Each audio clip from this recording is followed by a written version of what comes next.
Dan aku melihat, sesungguhnya anak domba berdiri di Bukit Sion, dan bersama-sama dengan dia 144.000 orang, dan di dahi mereka tertulis namanya dan nama Bapanya. Dan aku mendengar suatu suara dari langit, bagaikan desau air bah, dan bagaikan deru guruh yang dahsyat. Dan suara yang kudengar itu seperti bunyi pemain-pemain kecapi yang memetik kecapinya. Mereka menyanyikan suatu nyanyian baru di hadapan takhta dan di depan keempat makhluk dan tua-tua itu, dan tidak seorang pun yang dapat mempelajari nyanyian itu selain daripada 144.000 orang yang telah ditebus dari bumi itu. Mereka adalah orang-orang yang tidak mencemarkan dirinya dengan perempuan-perempuan, karena mereka murni sama seperti perawan. Mereka adalah orang-orang yang mengikuti anak domba itu kemana saja ia pergi. Mereka ditebus dari antara manusia sebagai korban-korban sulung bagi Allah dan bagi anak domba itu. Dan di dalam mulut mereka tidak terdapat dusta. Mereka tidak bercela. Dan aku melihat seorang malaikat lain terbang di tengah-tengah langit, dan padanya ada Injil yang kekal untuk diberitakannya kepada mereka yang diam di atas bumi, dan kepada semua bangsa dan suku dan bahasa dan kaum. Dan ia berseru dengan suara nyaring, "Takutlah akan Allah, dan muliakanlah Dia, karena telah tiba saat penghakimannya, dan sembahlah Dia yang telah menjadikan langit dan bumi, dan laut, dan semua mata air." Dan seorang malaikat lain, malaikat kedua, menyusul dia dan berkata, sudah rubuh Babel, kota besar itu, yang telah memabukkan segala bangsa dengan anggur hawa nafsu cabulnya."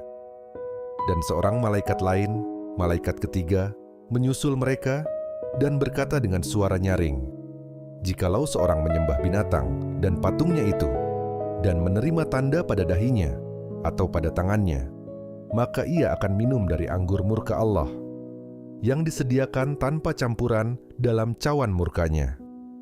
Dan ia akan disiksa dengan api dan belerang di depan mata malaikat-malaikat kudus dan di depan mata anak domba. Maka asap api yang menyiksa mereka itu naik ke atas sampai selama-lamanya. Dan siang malam mereka tidak henti-hentinya disiksa, yaitu mereka yang menyembah binatang serta patungnya itu, dan barang siapa yang telah menerima tanda namanya.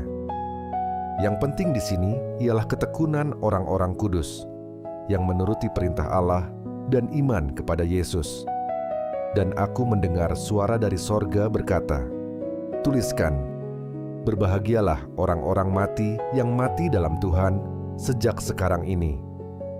Sungguh," kata Roh, "supaya mereka boleh beristirahat dari jerih lelah mereka, karena segala perbuatan mereka menyertai mereka."